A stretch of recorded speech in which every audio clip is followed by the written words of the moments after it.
First, I'd like to start with a quick introduction about us at ATBN. We are a social impact research and delivery organization, and really our role, we see our role as helping to support and to build inclusive digital transformation in Africa.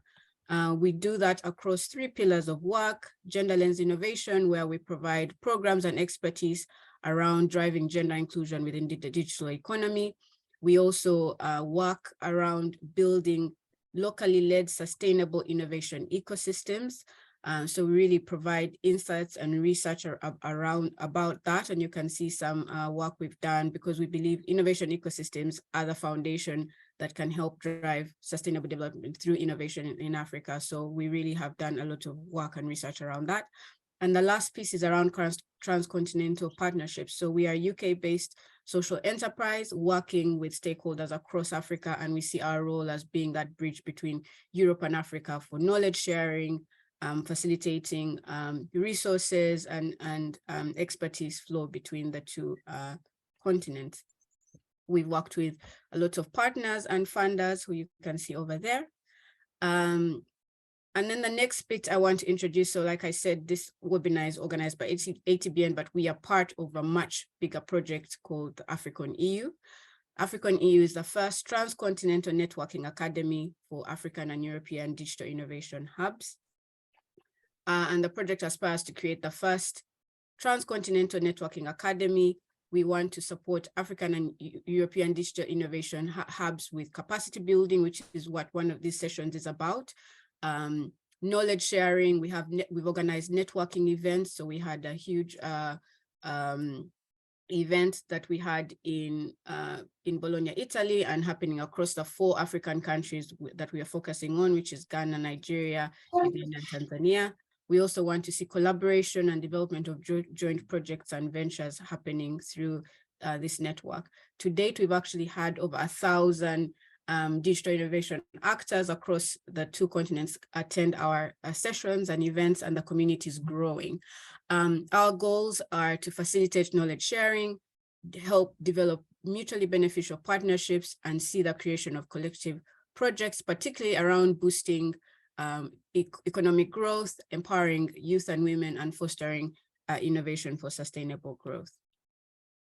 This is a map of the different partners. Like you can see, we have partners in the 4 African countries, like I mentioned: Ghana, Nigeria, Uganda, Tanzania, and we have partners across Europe, from Portugal, Italy, Slovenia, Greece, and us from the United Kingdom, as you can see there.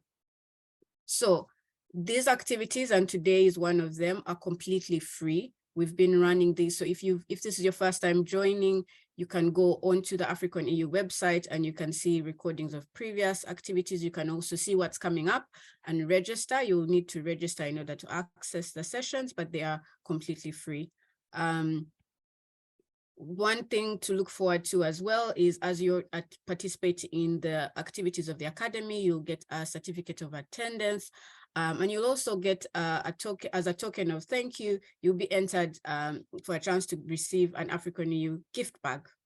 So that's just something, a little incentive for you to kind of make sure you go on, educate yourself, get this knowledge to use in your organization, but also get some kind of, something to show and sort of reward yourself for having invested your time in developing yourself further.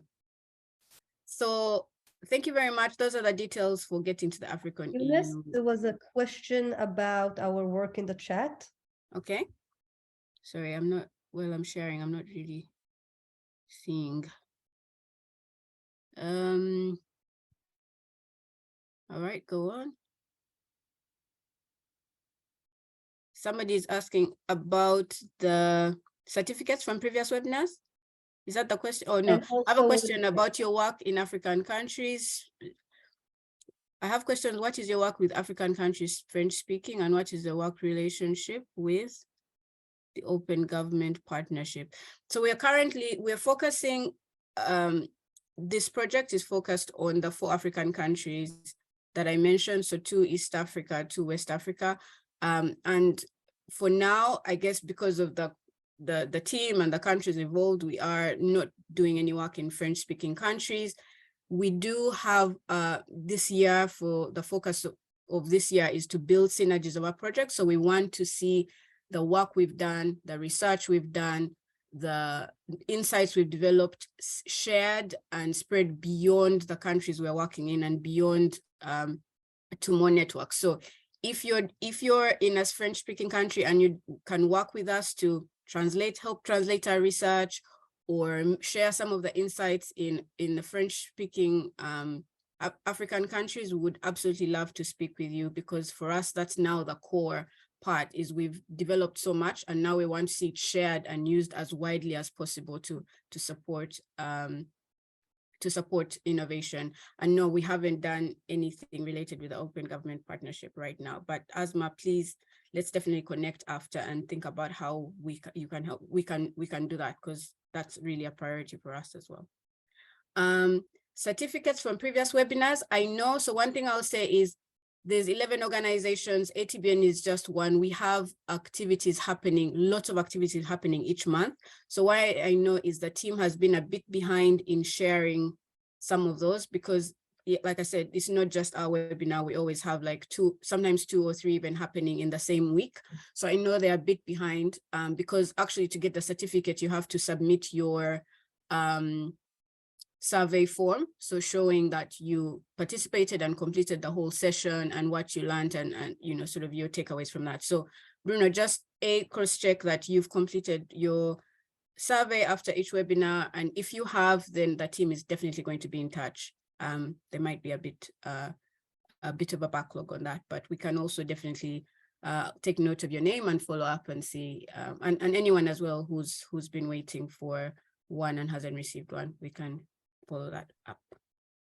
So if there's no more questions, I will now like to go to our main agenda for today. We have two speakers. So Stav Bashani, who is a director and a social innovation consultant. She's going to sort of set the scene for us and moderate the session.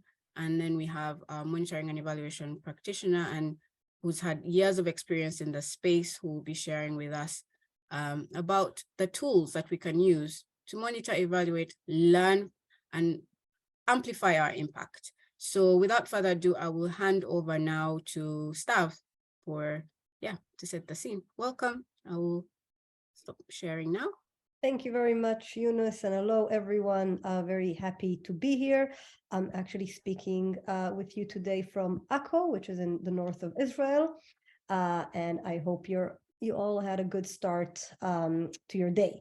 So what are we going to be doing in the next, let's say, 10 to 15 minutes is, as Yunus said, I'm going to try and set the scene and give an overview, an introduction to what is impact strategies, just to make sure that we're all kind of in the same line, and to give you an example from kind of our work and where we felt that going through the process of implementing an impact strategy and then evaluating it using mail tools has been really significant. So just a few words about myself. As Yunus said, I'm a director at ATBN since 2016 already. I used to be based in the UK, currently based in Israel, where I also co-founded a social innovation center in Haifa University. And I work with startups, non-for-profits, philanthropy investors on their social innovation and social impact strategy. I have a lot of experience working across Africa and Europe, Israel, and the EU. And my areas of interest is innovation for development, social finance, and impact strategy. My academic background is I have an MPA in international development from London School of Economics. And kind of to tie this all together, impact strategy is something that has been core to my career in the last 10 years. And so I'm very happy to be able to share some of kind of my learnings and insights with you today. So what is an impact strategy? Social impact strategy is the process of planning, then measuring and attributing positive social change to an organization, work and action. So let's break this down. There is the planning part. There is not only assuming, for example, if your organization interested in empowerment of women or seeing an increase of women in the digital space. The planning means that you're not going to only assume that, we're going to see an increase, but you're actually going to be kind of very, very specific in planning how your action is going to lead to that outcome. And as our expert Juliette will tell us, usually you do that planning through a tool called theory of change or logic model. Then there is how you're going to measure it. Okay, we planned. How are we knowing if it really happened or didn't happen? And that's where MEL come into place.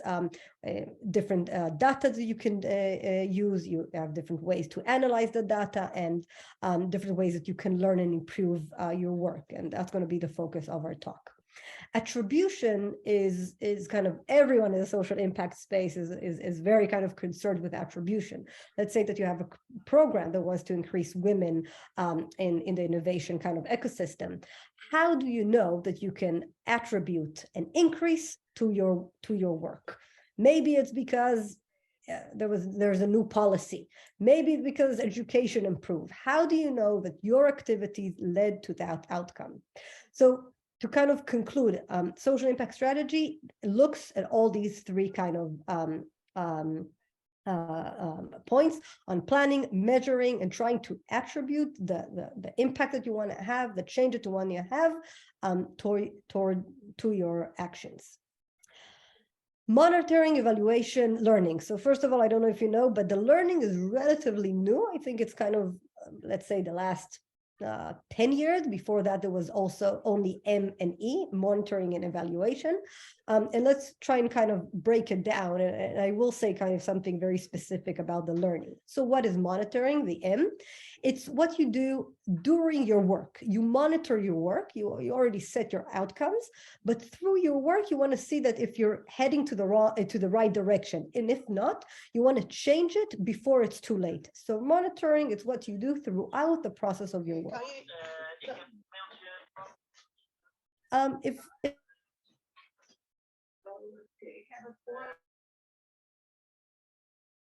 But if you can please mute yourself, and then I'm happy to open it for questions and discussion in just a few moments.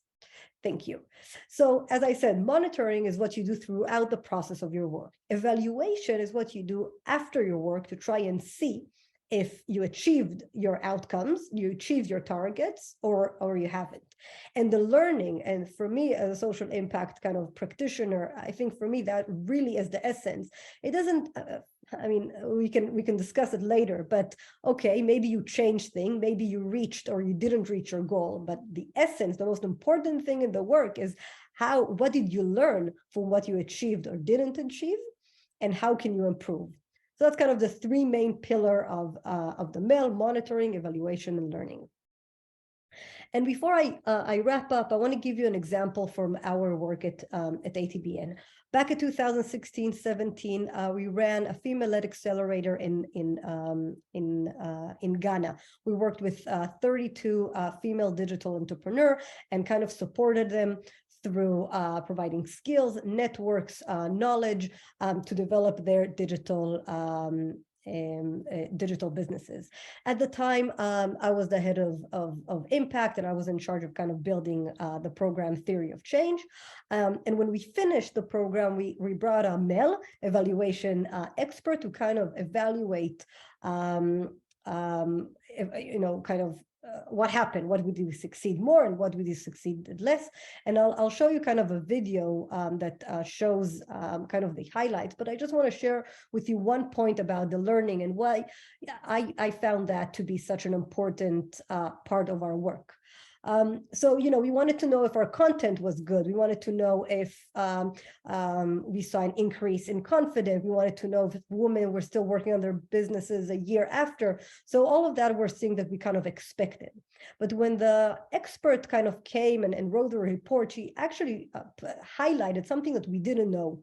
she said, you know, it's very interesting. Usually, and if we have kind of digital hubs experts and leaders here, you might share this feeling. But in many times, when you do accelerators for female entrepreneurs, you see the same audience come again and again. So women kind of tend to do kind of the same program. And what she said is what was very special in our program, in Her Future Africa, that many of the women that participated were first-time participants. And she said that's very unique. And she wanted to learn how come we were able to attract new women, which was one of our goals, to attract new women into the digital innovation space. And that was and so she pointed that out, and we kind of went and tried to explore what did we do that was enable us to get to that audience. And what we discovered is that we did not put digital innovation in the front of our marketing. And so, you know, many times women, for example, don't feel comfortable taking the lead in innovation and technology. And so when they see innovation, technology, accelerator or program, they say, oh, you know, that's not for me. But we didn't do that. We said digital, but we didn't highlight it in the marketing. So actually, many more women that would not have felt comfortable kind of saying, I'm a techie or I'm an innovator, found that they could apply to this program and they felt comfortable. And so what our male experts show us that actually what kind of made the greatest impact was the way we market the program, and we were able to kind of get new women into the innovation space. So that for us in ATBN was a very significant learning, and why we kind of feel that male and having an impact strategy, but doing the male process and then learning from it can be very significant. And I'll just try now and take, oh, sorry, let me just stop sharing my screen for a second and try and share with you a short video to show our work, which unfortunately the tab just closed. Sorry about that. Eunice, if there's any questions in the chat, or if anyone wants to kind of unmute and ask, I think this will be a good time while I'll upload the video. I can't see the chat right now, so. No questions yet, unless anyone wants to ask while we get the video up.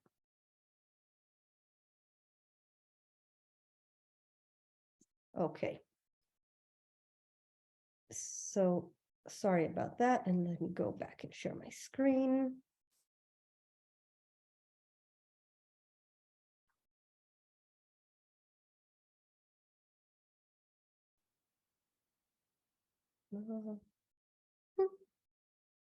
Technical difficulties today. Okay.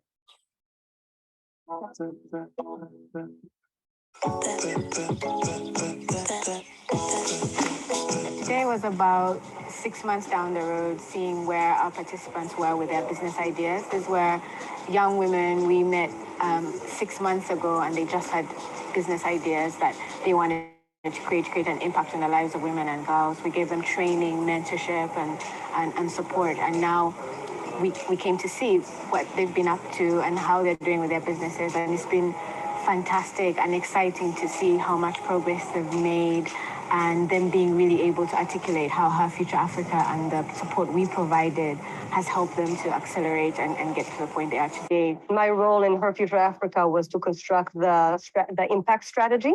So I constructed the theory of change and the male framework. So that basically means how we're going to evaluate the impact that Her Future Africa has on its beneficiaries, meaning the women that participate in the program, as well as our partners. So it was a fascinating journey, because our goal as ATBN is not only to help create more tech-enabled businesses led by women, but also to see an increase in entrepreneurship skills.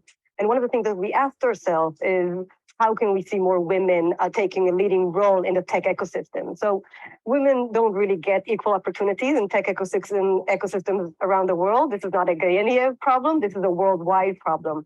But because the tech ecosystem here is in such a young stage, we felt that maybe if we'll kind of help in giving more female entrepreneurs skills, we will see them leading the tech ecosystem as developed.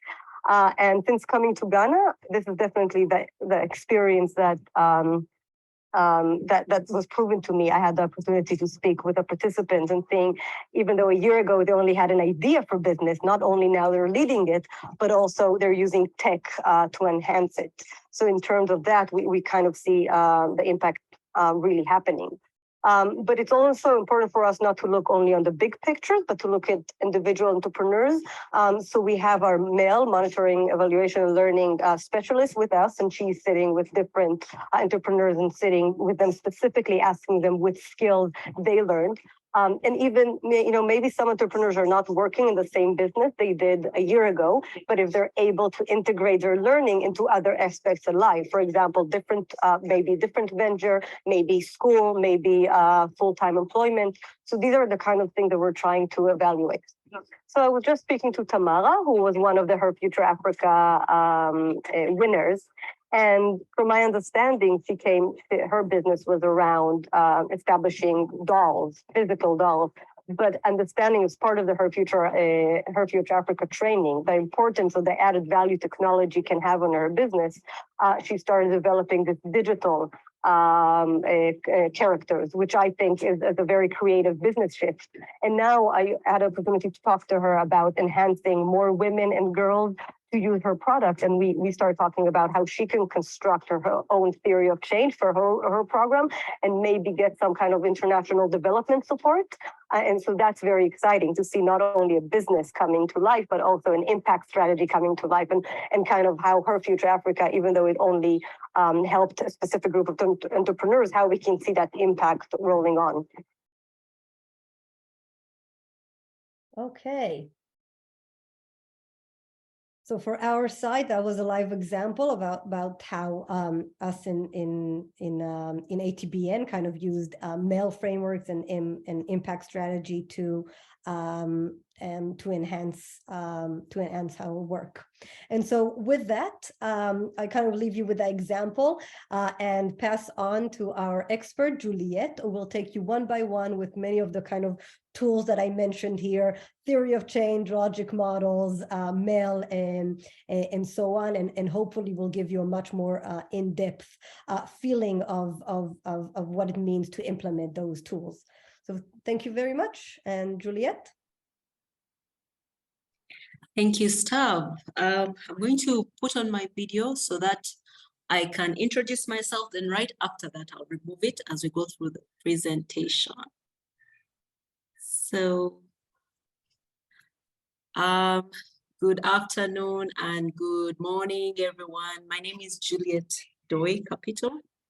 I am an M&E practitioner. I've been practicing in this field for over 10 years now, about 12. And I have been practicing with the organizations like UNICEF, UNFPA, Global Fund, GIZ, just monitoring the programs that are funded by those kinds of organizations. Right now, I am supporting Stanbic Bank Uganda, which is a member of the Standard Bank that is based in South Africa, to monitor one of its corporate social responsibility projects called the National Schools Championship, which involves having secondary school children develop and establish businesses that are based on solutions for the problems within their own communities being schools and their home area. So that's what I support with. And so my role is to ensure that whatever businesses are set up, they are impactful. Now, in my context, impact would be change within the individual student, change within the environment of the student, and to ensure that whatever business is set up, it has a ripple effect, so that eventually the bank can be able to attribute impact of its investment and also establish return on investment. So it's a different environment, but it's not that different, because there's a bit of ideation involved, and I'm sure very many of you do a bit of ideation. There's a process whereby you establish something from an idea to an actual business, something that many people can use. So that's the kind of environment I'm in. My academic background, I'm a statistician by training, and I specialize in monitoring and evaluation. So numbers are my thing, but also I've come to realize that there is more to a story than the numbers. So I am very eager to always investigate the authenticity behind numbers by establishing through stories. So the good thing is Stav has illustrated that through a documentary showing real faces, real people behind what most organizations call numbers. You can get an experience of a successful project by seeing it, by interacting with the beneficiaries, by also interacting with the designers of that project. So that's really me in short. I'll turn off the video and then we shall go to our presentation. Thank you.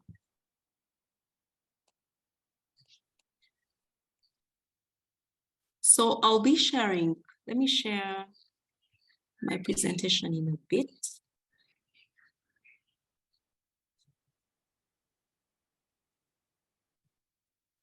So I hope you can see it now. Can you see it? Yes, we can. Okay. So,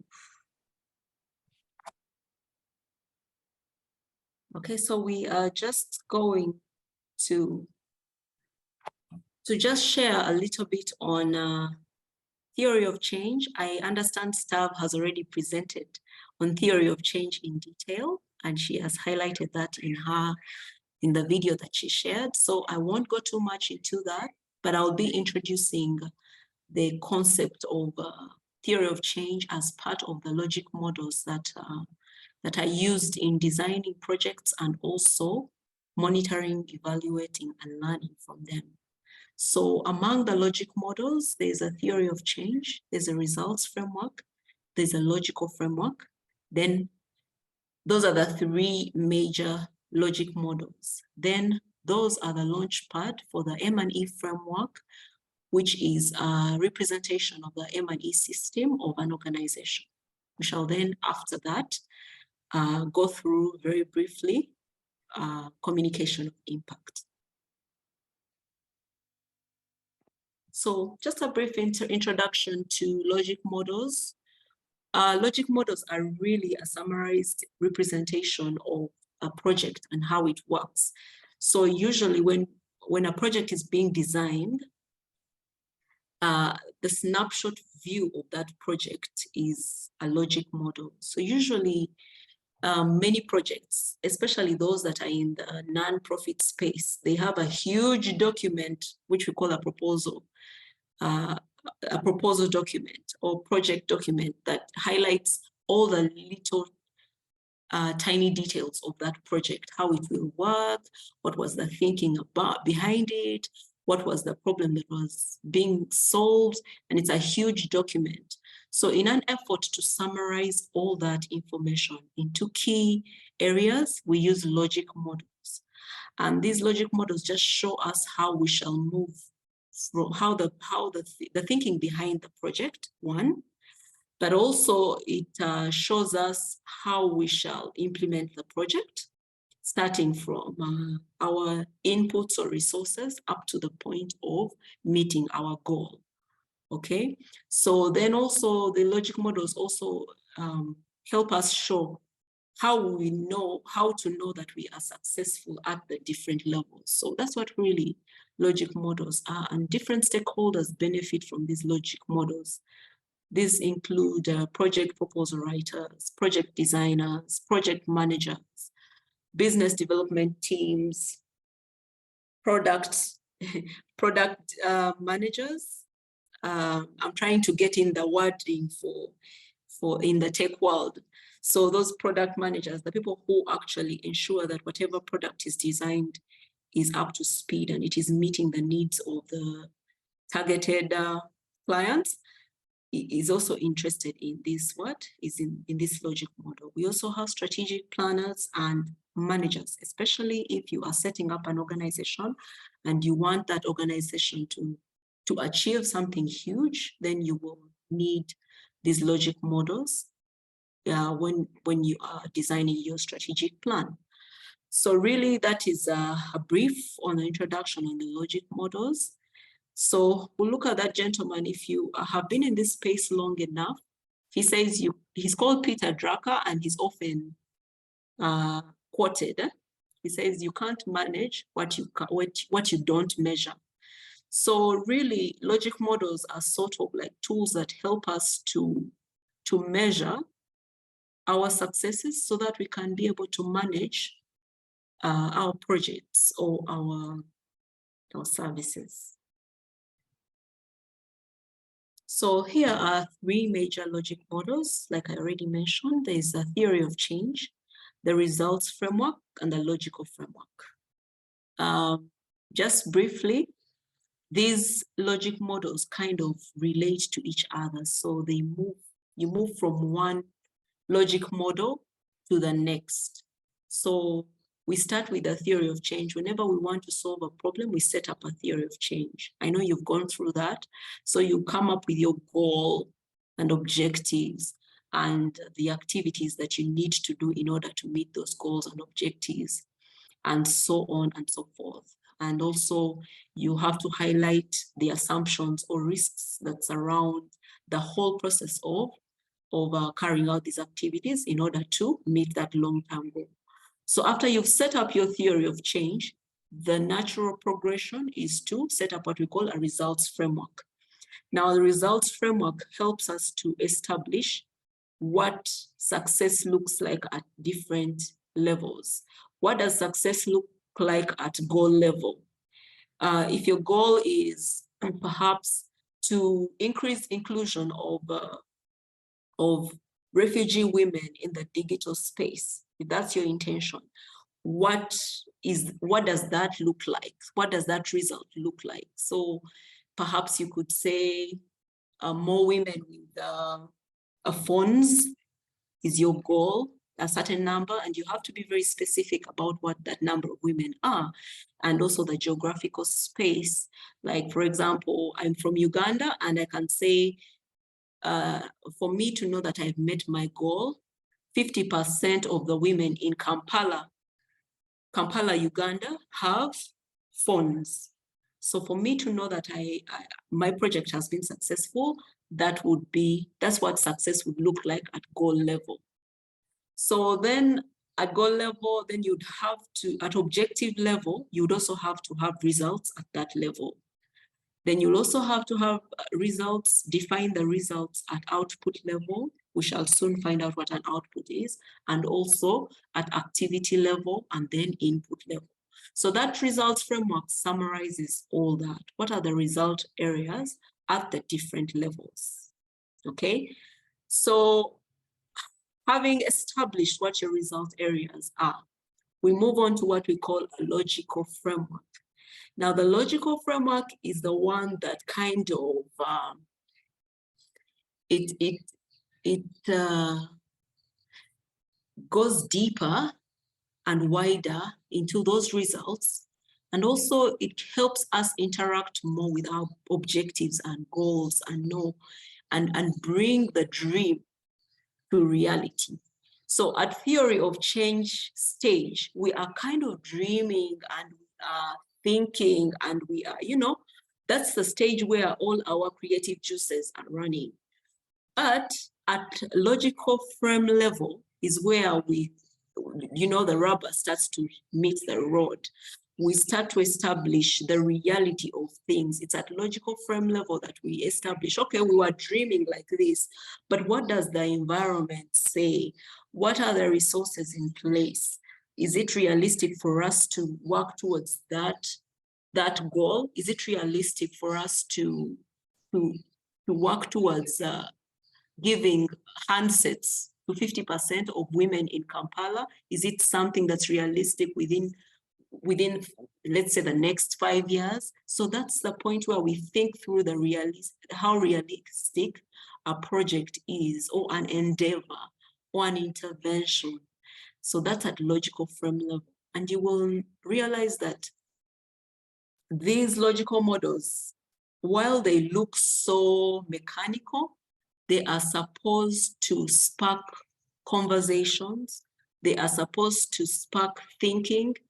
And so when we are using these tools, there are tools for communication, there are tools for inclusion. We are including as many stakeholders as possible in the design of a project, implementation, and even the measurement of its success. So they are supposed to be used in a space where many stakeholders, or preferably as many stakeholders of the project as is possible. So they are supposed to be conversation starters, and they're supposed to be accountability and transparency tools. So that's what logic models are in short.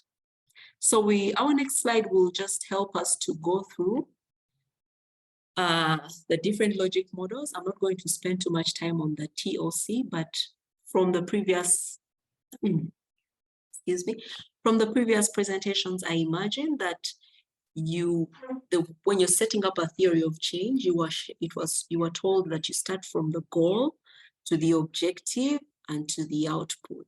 I've already indicated that at goal level, we are dreaming about what we want our intervention to realize. And then at objective level, we are breaking down the different areas through which we shall be able to meet our goal. And then output level is a level lower than the objective level. Now, just for us not to get too stuck up on how rigid this looks, just have it at the back of your mind that these are merely tools to guide conversations. But if you have implemented a project or you have designed a product, you know that things may not necessarily be as structured as they look in the picture. So these tools are supposed to come alive as we continue to implement or we continue to design our projects. So for theory of change, we start from goal level and go to objective level up to output level. And there are so many in-betweens. There's a lot that happens between output level and objective level. There's also a lot that happens between goal level and objective level. So this is really just a pictorial representation of flow. So like we said, the TOC, or the theory of change, is used for design of the project. The results framework, on the other hand, is used to establish what success is at the different levels. So for us to know that we have met our goal, it means our project is impactful, and that's how we use the word impact. For us to be able to have reached our dream, we have to have some kind of impact. So impact is a means of measuring our goals success, okay? At objective level, we establish that we have met our objectives through outcomes. And then at output level, technically, we use the same concept. We use outputs to measure outputs. The cool thing about outputs is they are so tangible that you can count them. They're usually tangible, but you can even have the softer ones. There are softer outputs whereby you establish them by interviewing people and establishing from their own expression and communication, we establish that an output has been achieved. So you will notice that through the theory of change, the flow is downwards, while for a results framework, the flow is from output to impact. Why is that? When we are achieving results, we start from carrying out our activities. Let me go to the slide next. when we are trying to meet our goal, we start by having our inputs. Inputs include things like human resource, money,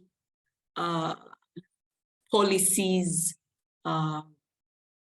training materials, actual trainings. Actually, the trainings are the activities, but then the training materials. For example, if you're designing, if you want to reach the example I gave you of the digital inclusion of women in Kampala, you'd have to have your handsets, the phones, as one of your inputs. You'd have transportation as one of your inputs. So all that, those are inputs, in short, are just the resources that you need to put together in order to carry out the activities that you need to carry out so that you can achieve your dream or your goal. So from input level, we move to activity level. Other organizations call it process level, whereby we take the inputs through certain processes. It is a systematic process, it is well thought out, and it has to be budgeted for. So an activity has to be carried out. Okay, there are some activities that may not be budgeted for, but depending on how impactful you want to be, a budget goes a long way in accelerating your success. So usually activities are budgeted for, they are planned for, you have to have a timeline, because remember that for you to achieve a goal, every goal has to have a timeline. So in the same way, your activity has to have a timeline. More about timelines is you determine the timeline also. Remember, we have moved from dreaming to reality. So when you're setting your timeline, you have to be mindful about whether the time is the right time to carry out a certain activity. I'll give you an example. For my project, the Stanbic project, we work with students in school. It means that if we are to meet our goal for our project, we must go to the schools, or we must schedule our activities in such a way that they are within the school term. They're not during the recess or the school holidays. They have to be while school is running. So if you make your timelines, for you to meet your goal, the realistic thing is to set up your activity during the term. That's the best way you will be able to interact with the students that you're targeting. Sorry about the noise if it is interrupting our conversation. I don't know if everyone can hear me in spite of the interruption. Yes, can hear you. Okay, fine. So from activity level, we'll move to what we call an output. So an output is really a service or a product that results from having carried out an activity.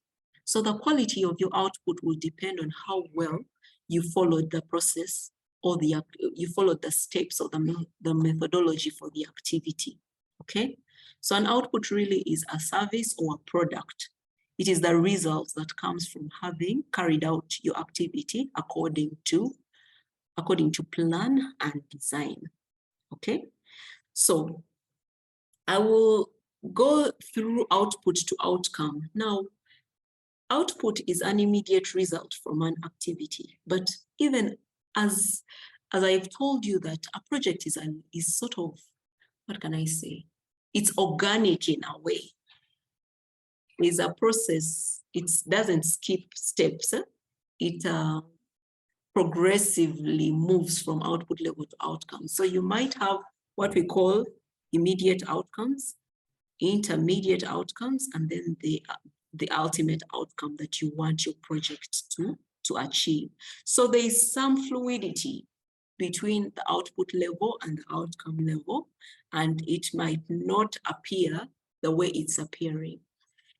Since you've implemented, I'm assuming that many of you have implemented projects of some sort, you will realize that in reality, that sometimes a results framework may not be as linear as this looks. Sometimes it may be cyclical, meaning you may get to a point where your output is not the kind of quality that you need for you to be able to achieve the outcome that you want. And so you may want to go back and investigate the methodology that was used during implementation or during the process or during the activity.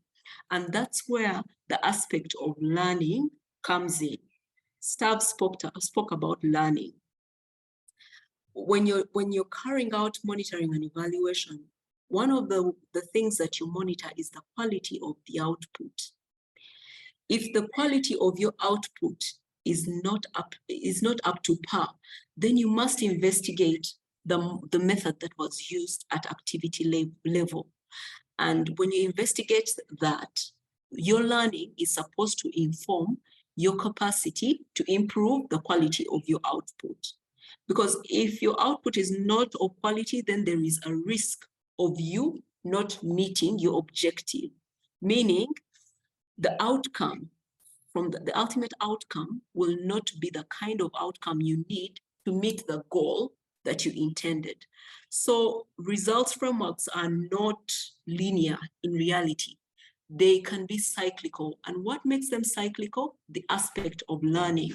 So learning, how do you do the learning? You do the learning during project reviews. You do the learning during process evaluations. You do the learning through continuous interactions with the beneficiaries or continuous interaction with whatever stakeholders are involved during this process. So depending on the time and resources that you have, the organization that delves most in learning is the one that has higher chances of meeting its goal. So from outcome level, then we can say that we will be able to reach our impact. So impact, you will realize that impact is such a huge thing that a project or project implementers may not have as much control over as they think, because impact is way beyond. Usually the impact of a project goes beyond the life of the project. Yeah, you will realize that projects are really time bound, and so control stops at the level, at outcome level, but at impact level it means you don't have as much control, because first of all, impact happens in the long term. Secondly, there are very many actors at the impact stage that contribute to it that may not be within your control.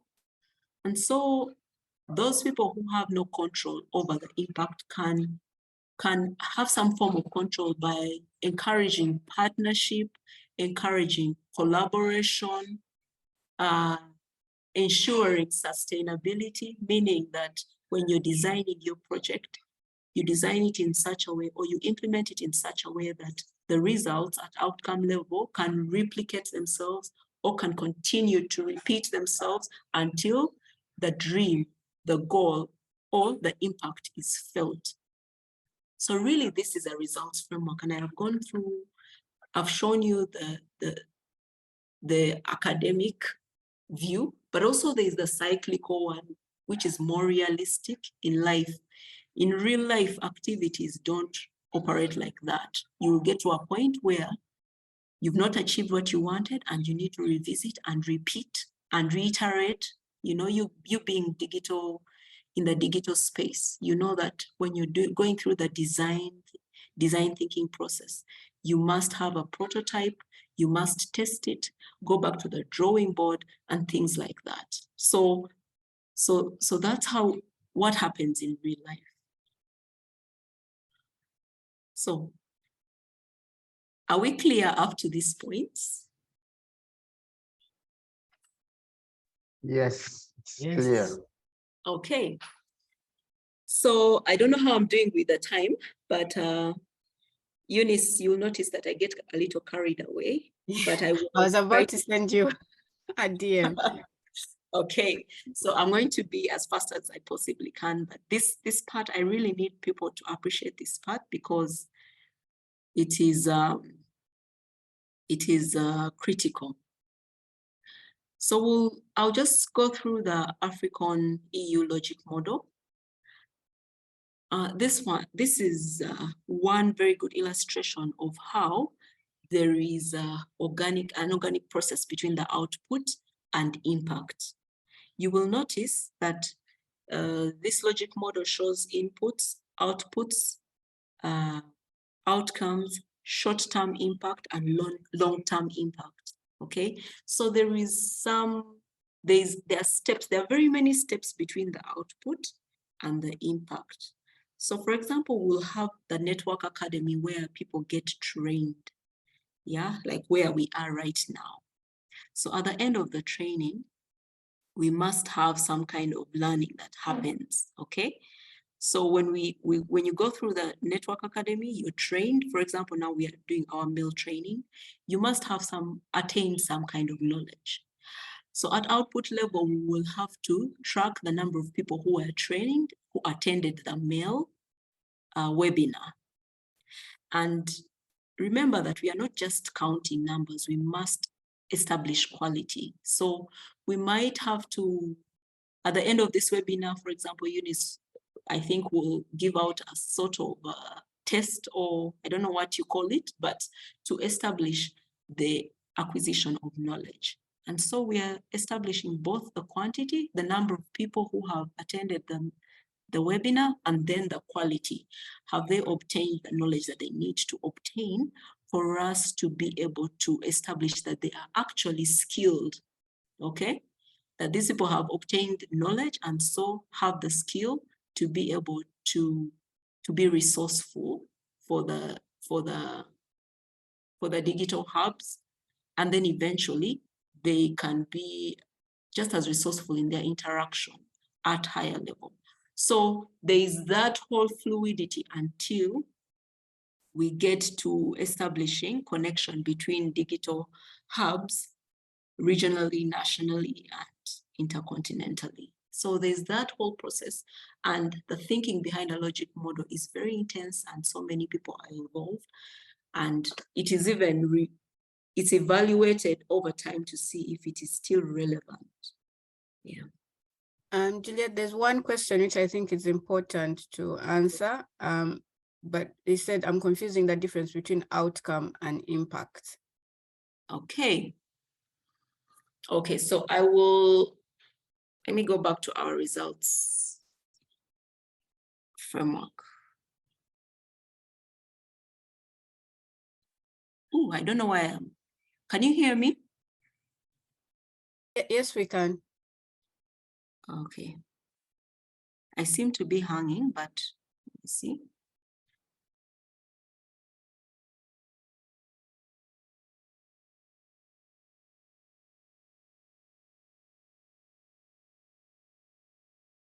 Okay, so the outcome is really, like I say, the outcome is the results at objective level. For example, I gave you an example of our goal of increasing digital inclusion for women, 50% of the women in Kampala, okay? So when you are designing your theory of change, you will have to ask yourself, for 50% of women in Kampala to have funds, what would you have to do? There are a couple of things you would have to do. One of them is to make the funds more accessible to them. That is one. Another one is to have them able to use the phone. I mean, inclusiveness doesn't mean just having the phone, but you should be able to use it. So you would have, the second objective would be to get the phone to the women. The first objective would be to get the phone to the women. And then the second would be to train them to use that phone. The third objective would be perhaps to kind of have a good partnership with a supplier of funds. We will work with those three. So those three objectives are what we would have to have in place for us to be able to meet our goal of increasing the digital inclusiveness of women in Kampala.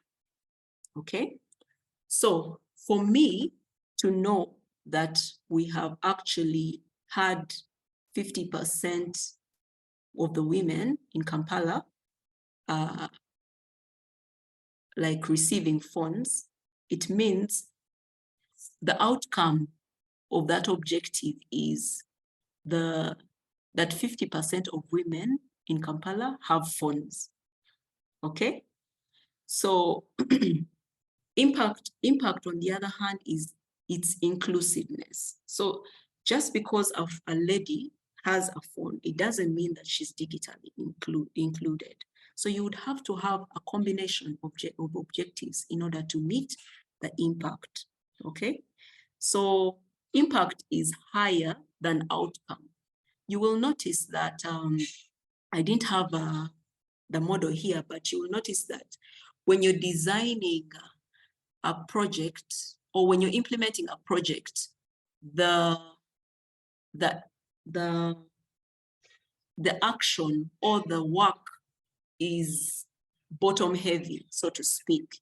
There are more inputs at the lower level, there are more activities, and as you go up from input activity to output level, it kind of narrows into a pyramid. So at the base of the pyramid, we have the inputs.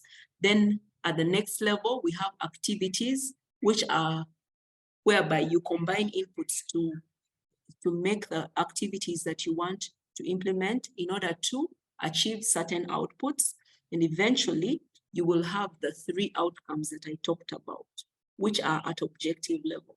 And when you combine the three objectives or the three outcomes at objective level, then you achieve the impact that you need, which is at goal level. So outcome and impact are different like that. You have to have a combination of outcomes in order to achieve an impact. Another thing about the difference between outcome and impact is outcome is within the control of a project. It is bound within a certain time limit. Yeah. So for you as a project or as an individual, you may not be the only one who is contributing to digital inclusiveness of women in Kampala. Your contribution may be just 50%. And also your contribution is limited to those three objectives. There are other factors that are at play that can impede or that can hinder that impact being met, but they may not be within your scope of influence. And so outcome is within your scope of influence, while impact is not to a certain extent, because there are other actors outside your project that influence the inclusiveness of digital inclusiveness of women in Kampala. Is that clear? Does that make sense? Yes, very clear. I understand. Yes. Yeah. So thank you for that question. So I'll move on to the next slide that talks about the logical framework.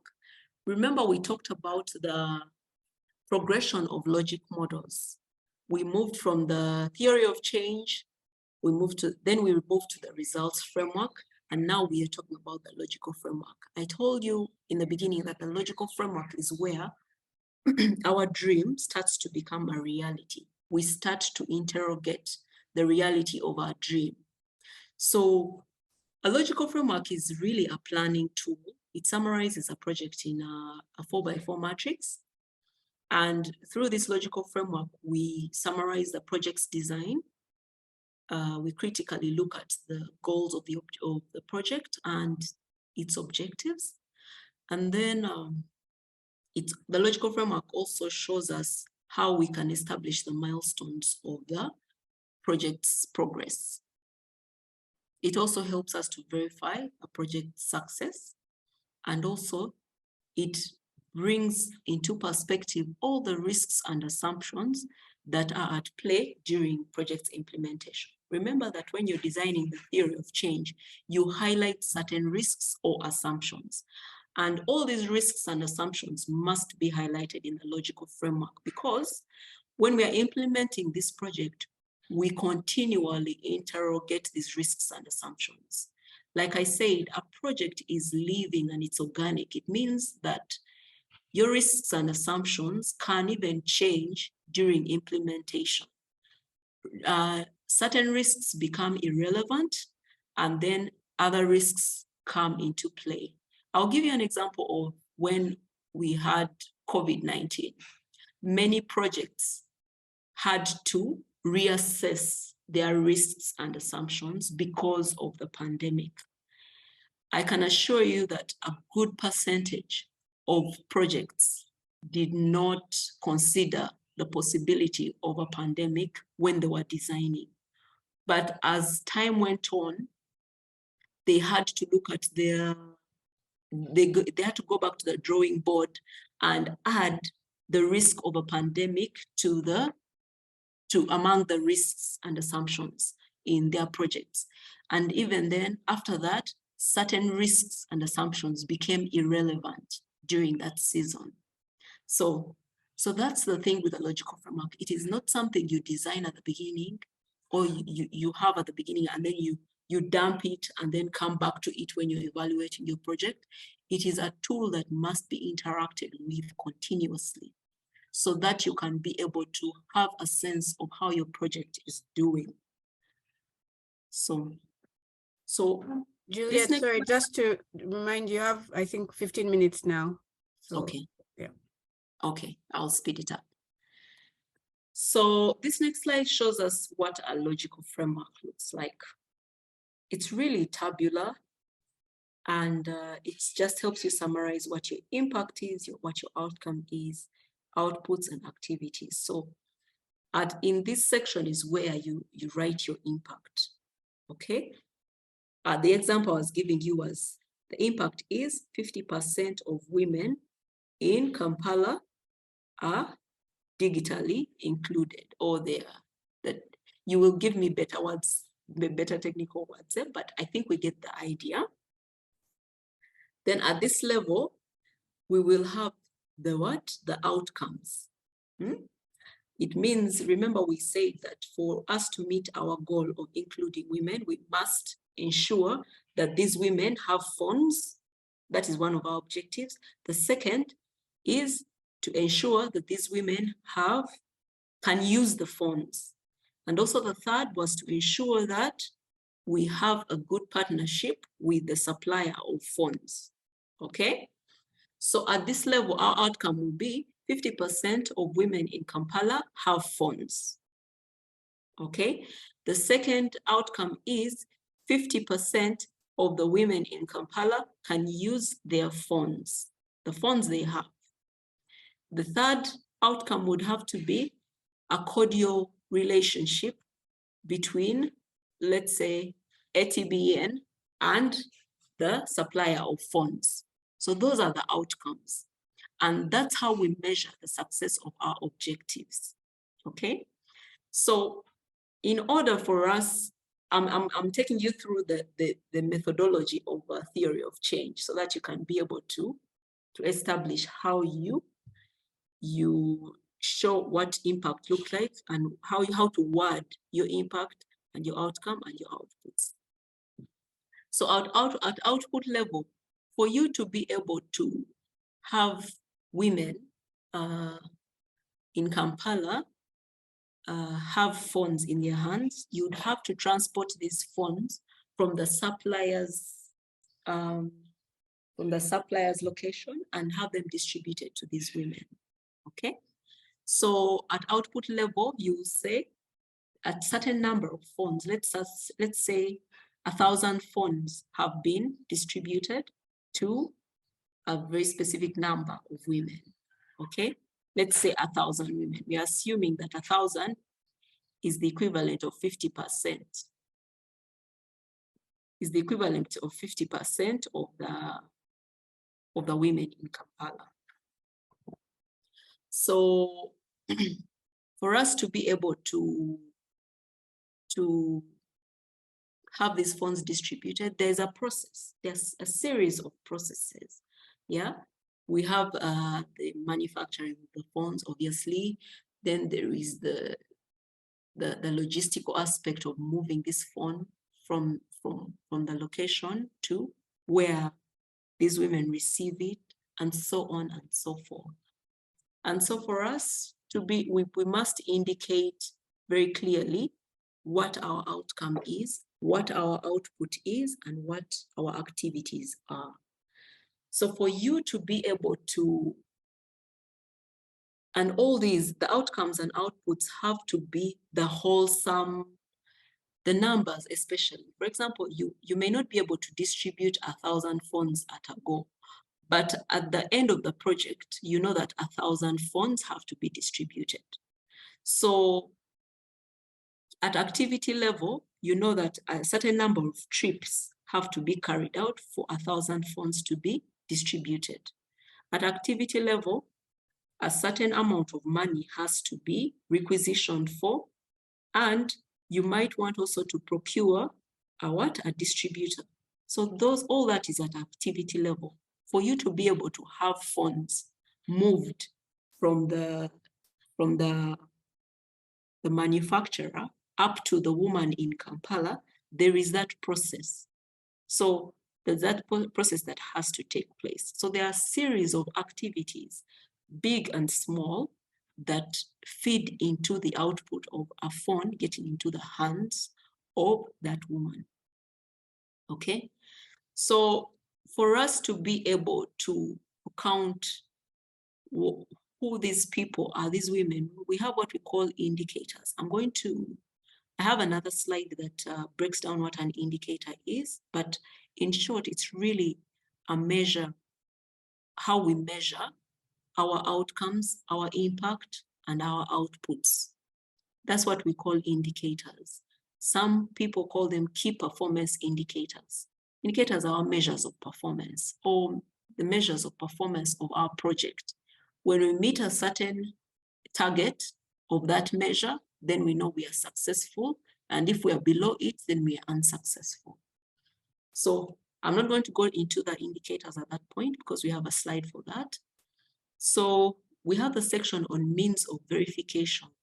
How do we verify that, for example, if we are at output level, how do we verify that 1,000 women or 1,000 funds have been distributed? One of the ways to verify that is by looking at delivery notes. If a delivery note indicates that 1,000 funds have been delivered, then that is the evidence, or that is the means of verification, okay? You must always combine means of verification that can measure quantitative and qualitative issues. So one of the means of verification will be the delivery note. Another means of verification is actually interviewing the women, a sample of the women, a small number, and say, just to establish that they actually received the funds, and for them to establish the authenticity of the process and all that. So you must not only look at the delivery note, but also authenticate it by interviewing the end beneficiary of these funds, the funds that they are receiving. So means of verification, they vary from the logistical aspect. You will have delivery notes, requisitions, and that's on the logistical side. If you're doing a training report with those women, for example, remember the objective we talked about of ensuring that these women can use these funds. It means that some kind of training has to take place. So to verify that this training happened, you will have a register of all these women with their signatures that they attended the trainings. And by checking that register, you are verifying the numbers that are in that training report. And if you're able to, if you are the kind that pays your due diligence, you will go ahead and interview a few of the beneficiaries and establish that they attended the training, that they obtained the knowledge they needed, and even go ahead and even verify by taking this lady through the process of using a phone. So there you've been really, really thorough, okay? So the next column is the risks and assumptions column. This one just highlights the risks and assumptions that you generated during your theory of change at the different levels. So for a lady to have a phone delivered to her, for example, and know that, let's say 1,000 women have received phones, we have to assume that the road network is favorable for this to happen. That's an example, okay? We assume that the road network is favorable. If you want to voice it in terms of a risk, you can say that there's a risk. For example, if you're in a hard to reach area, or you are in a place where the roads get damaged a lot. Let's say you're in a place where a hilly area and the rain can cause these roads to be washed off. So that's a risk, you know.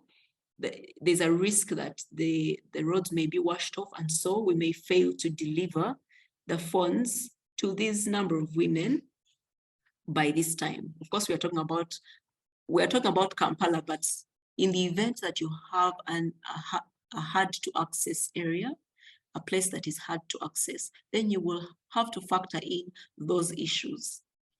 In regard to trainings, you might have to assume that, for example, the women are literate, or if your training is designed in such a way that it is in English, you have to assume that these ladies can speak English. If there is a risk that the ladies cannot speak English, it means you have to mitigate that risk perhaps by translating the training materials or procuring a trainer who speaks the language that these women understand. So that's really how you analyze issues of risks and assumptions in the logical framework. So, Juliet, sorry, just to give you a time check. So we have about 5 minutes left, and when we have some really good questions that I want to leave time for you to answer. So I was just wondering, maybe we could spend the 5 minutes introducing the last framework and then do some questions, or maybe give a quick, overview of why after all of this we need to communicate. I don't think we'll have time to go through in depth on the last communications piece. So I don't know how you want to spend the last 5 minutes. So I'm going to just run through. The next aspect is really a build up from the logical framework. So I'll run right through it and then get to communication. Great. Okay. So really, I'm going to leave this here.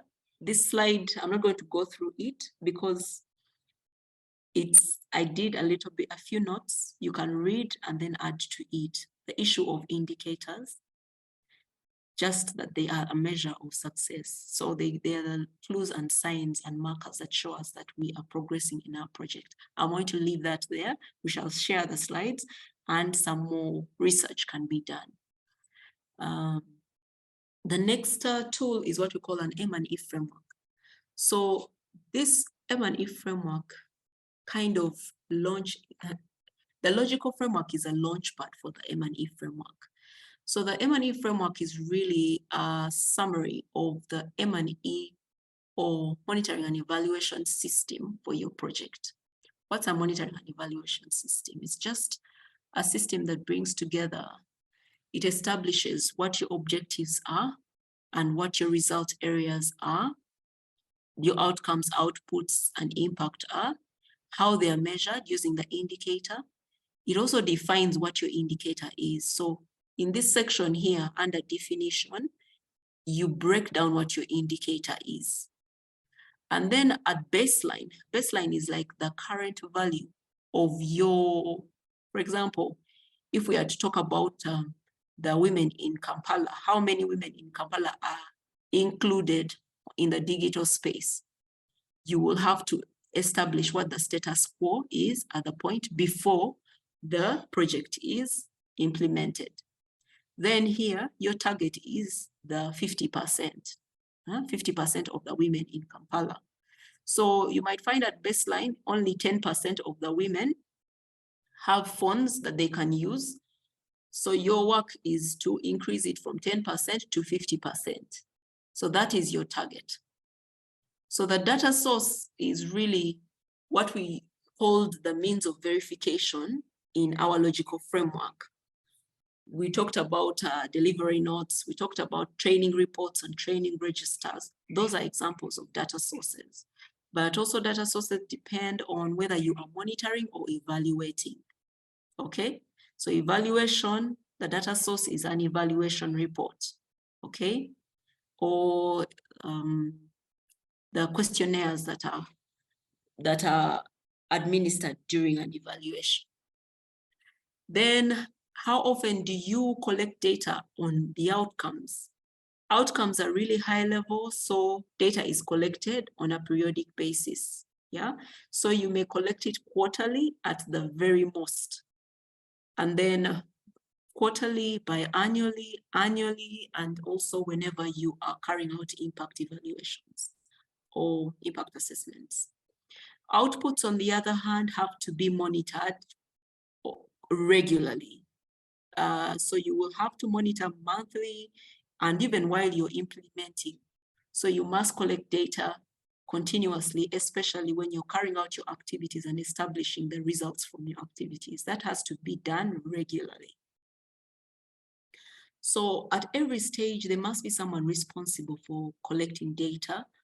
For example, at output level, you must have someone who is responsible for doing that. In this case, at output level, perhaps the project officer, the person who's carrying out this activity, must collect data at output level. And once this data is collected, it is generated in a report.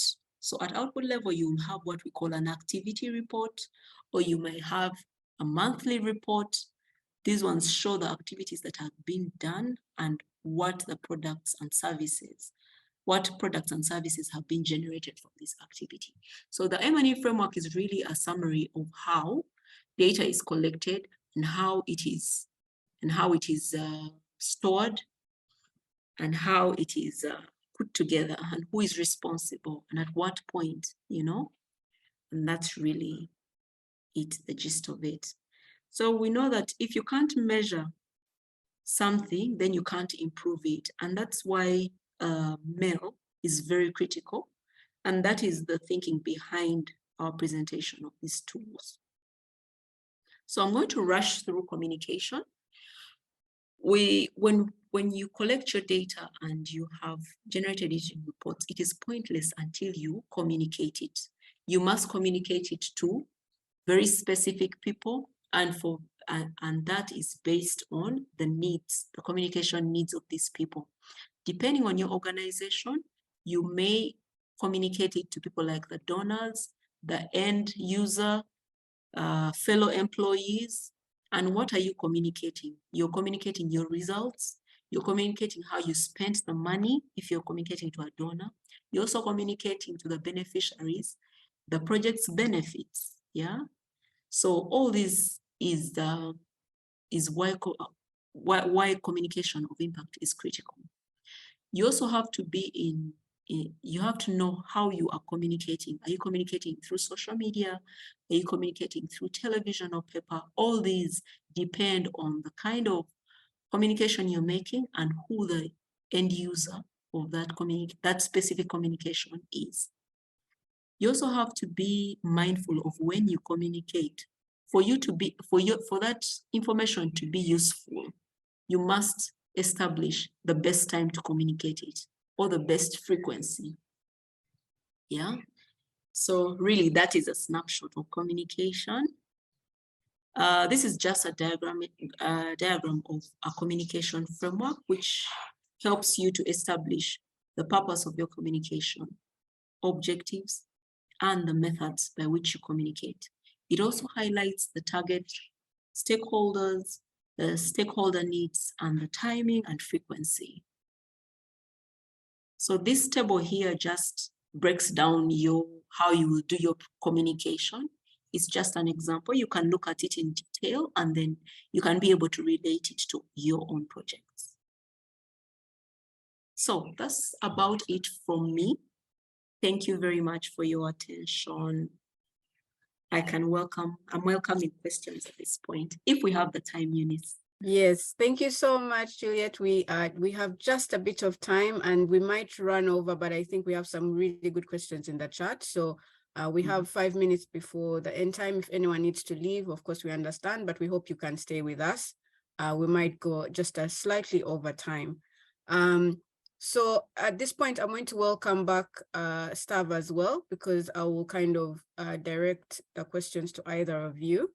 But Juliet, I think the first one here that I have for you is Magala is asking which amongst the 3 logical models best guides the learning agenda.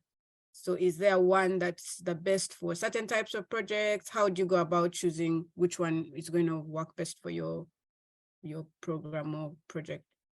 Okay, so the one that addresses that, let me just share again so we can. So the one that I've rushed through is the one that addresses the learning agenda. That's the M&E framework. Sorry. The monitoring and evaluation framework. So it is the one that you use to schedule your learning activities. For example, when you establish your baseline, you must have what we call a baseline evaluation, which helps you to establish what the status quo is. We do not generate these numbers out of the blue. We must carry out an activity at this point before we implement what we call a baseline evaluation, which helps us to establish what the status quo is before we actually implement. A baseline evaluation is a very good tool for learning. It helps you establish where you are at the time. And then over time, as you continue to work towards your target, you will have different activities. Depending on your project, you may have what we call review activities, where you, at different points in time of the project, you review your project and you review how far you've come and where you're going. And it is during that time that you look at where you are on the basis of where you've been and in light of where you want to be. So you will have review sessions. In the nonprofit world, we call them review meetings, whereby all stakeholders come into a certain space. Some people have them on a quarterly basis, others have them on a biannual basis. And you look at what you've achieved and how far you need to go. It is during these sessions that you establish why you have achieved what you have achieved and what you need to do to change, perhaps to change the strategy. If you're falling short, it's during these sessions that you establish the change in strategy so that you can be able to meet your target within the specified time. So this is an M&E framework, but we also have what we call a work plan, an M&E work plan, which schedules all these activities. It schedules when you do your baseline. It schedules when you do the M&E review meetings, and it is it's the tracker sort of. It's what you use to track your M&E activities. So I haven't put the M&E work plan here because it is one of the tools that has that is generated after you have generated the M&E framework. So after you generate your M&E framework, you must have your work plan that helps you establish when you'll have the baseline, when you'll have the review meetings, and when you will have your end line evaluation or annual evaluation, depending on how your project is implemented. Great, thank you for that. Thank you for that response. There's another question from Edward. about, and I will direct this to you, staff. Do you have any insights on the perception on the issue of data collection challenges to achieve quality and identification of reliable baseline benchmark for better change management, measurement, and attribution? I know, Stav, you talked about attribution, but talk about basically, from what I understand of the question, and Edward, feel free to unmute if I'm not capturing the question, is how do we make sure that we are collecting, what are the, thing about the challenges around data collection in order to A, identify the baseline, but B, to monitor our change and attribute our change? I think it's a great challenge, and it's a great. I mean, it's a big challenge. It's a good question for those who attended the previous webinar we did on the subject of theory of change. I tend to be very practical and pragmatic when it comes to these kind of questions, because I would say to your question, it depends on the resources that you have, right? So if you partner with a university, for example, and they have a statistic or a policy or economics department, and they're able to gather this amazing baseline data, right? Or you partner with an agency like JPAL who do randomized control trial.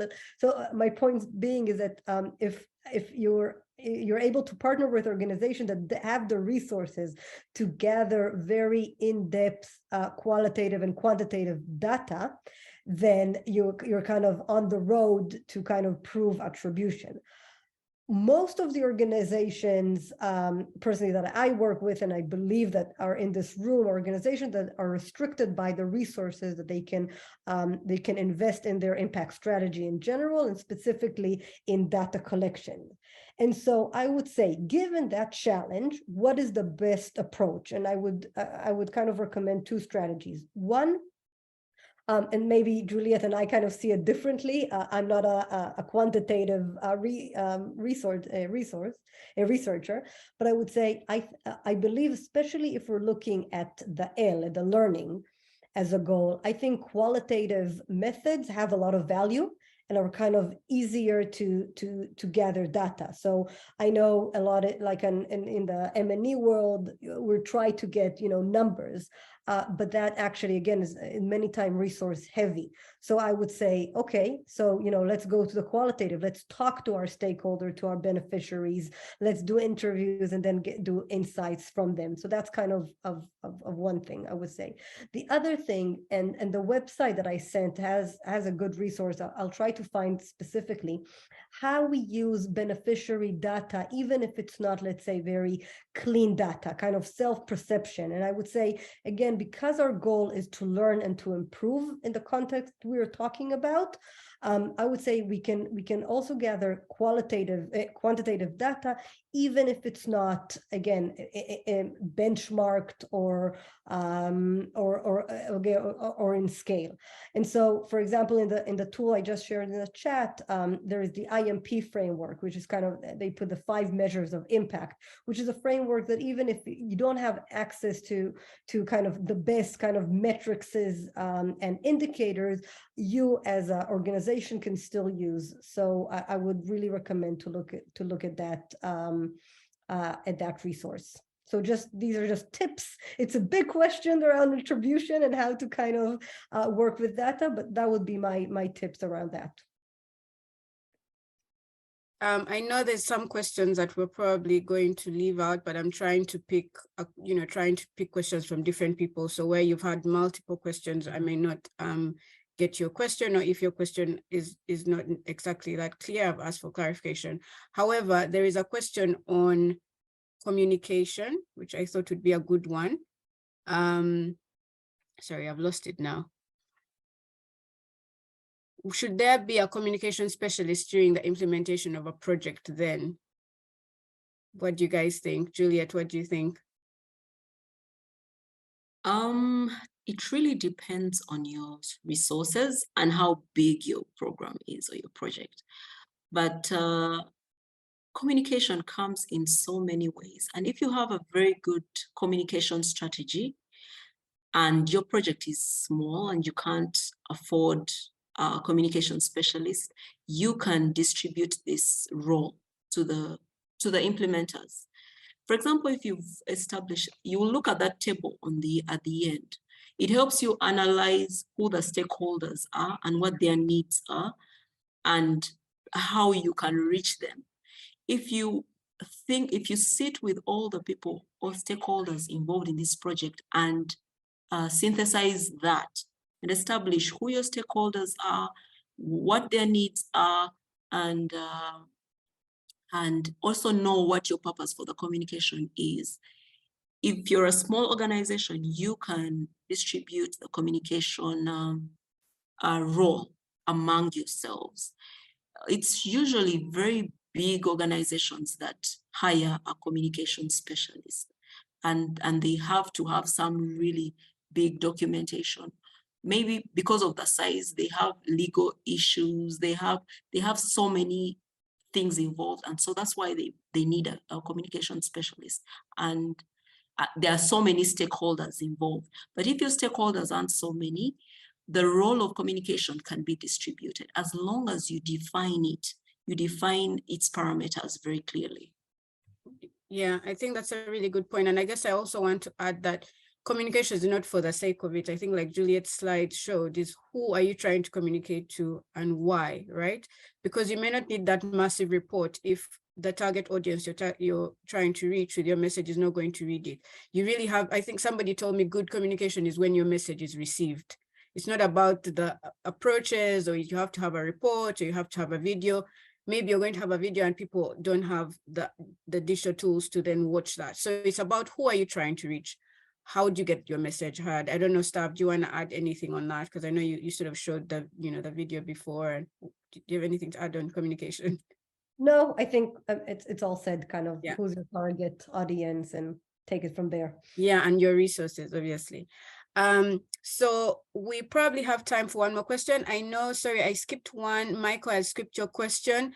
I'll direct it to you, Stav, very quickly.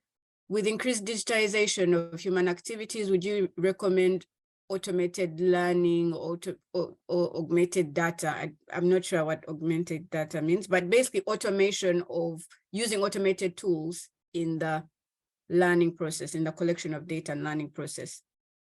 Definitely, if you're able to do that, I would definitely recommend. So, one of the things that can be really easy if you work directly with beneficiaries, and at the end of each kind of activity or program, you can send a short text. Please answer these 5 questions. So very simple. It doesn't have to be extremely complicated, given, as you said, everyone are connected. So, but again, my recommendation would be keep it simple. Don't use the data just because you have access to data, because, whatever, don't start counting likes because it's there. The data needs to serve the impact strategy, which needs to serve the change. So that would be kind of my top-down recommendation. Only use the data if it's helpful.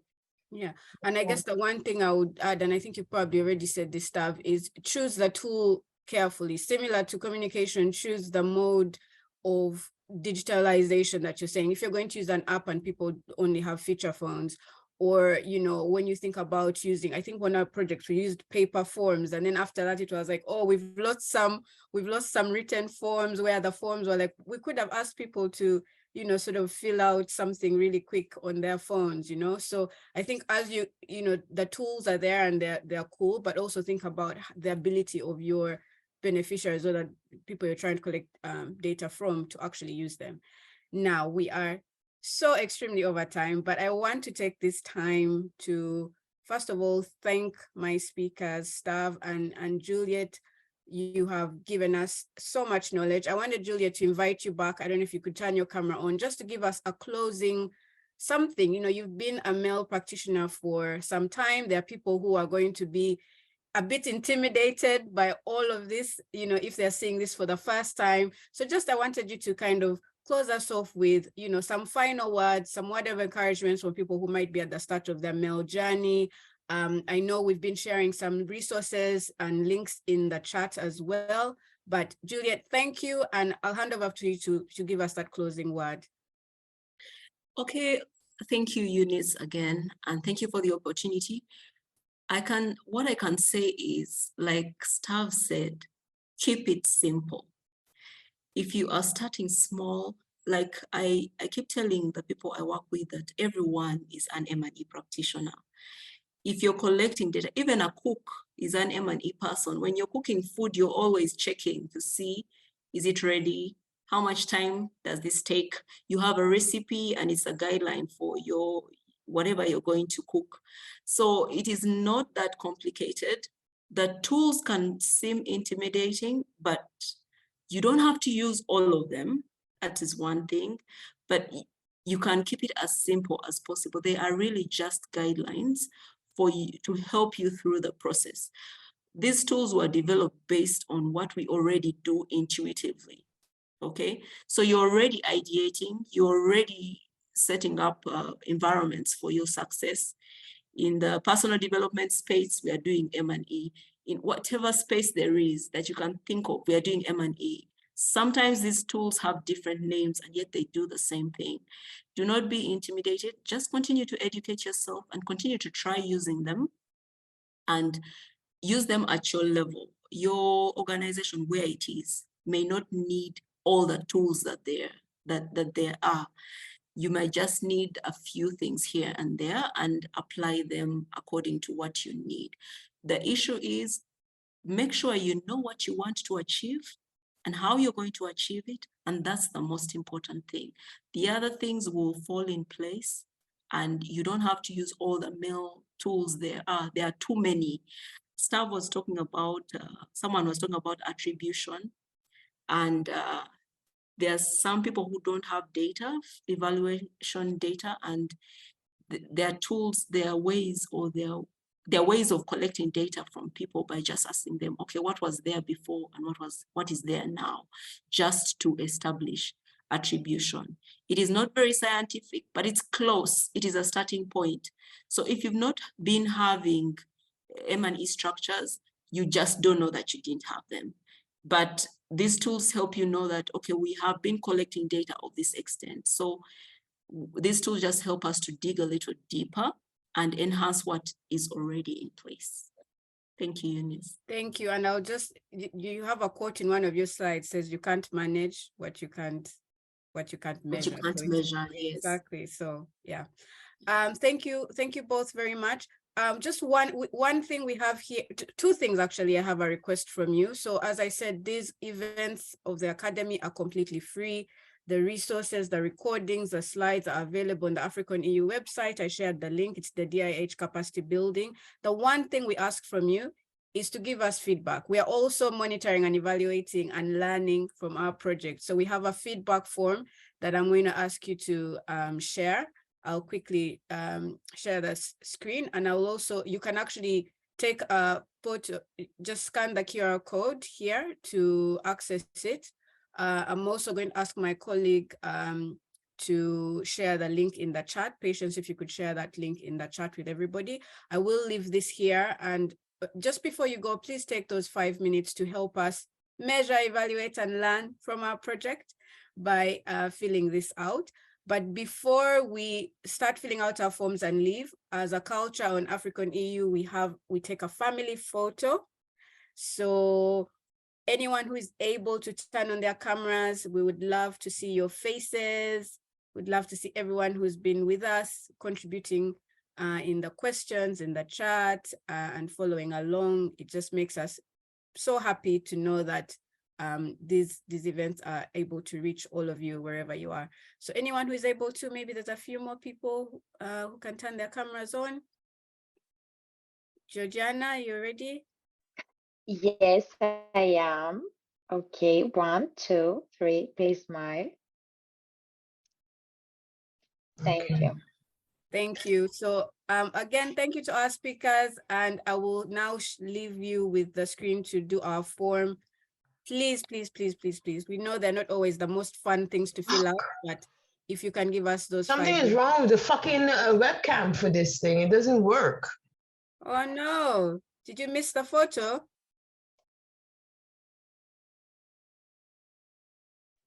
We can take another if you want. Yes. we should take another one. Should we check another one? Asha, was that you struggling with the camera? Oh, we have more faces this time, so let's try again. Yes, actually. Okay. So smile, everyone. Once again. I will give Oh, lots of 1 faces. minute. Yes, actually, yes, we have. Are you ready? Great. Thank you. Thank you, everyone. Yeah, here is the form. Sorry. Juliet and Stab, you'll be sent your separate form for as the speakers because we also need that data. It's so nice to do a mail workshop because people get the reason now. Sorry, where is that? It's true. There we go.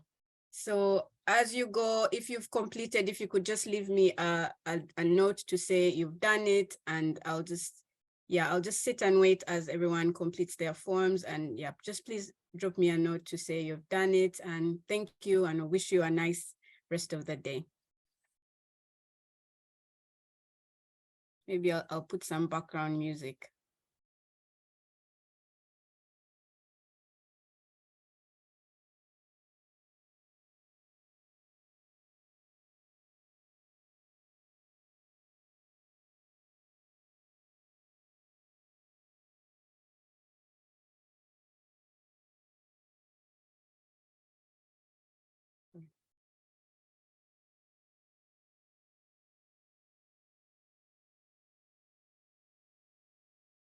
I can't do music when I'm sharing my screen.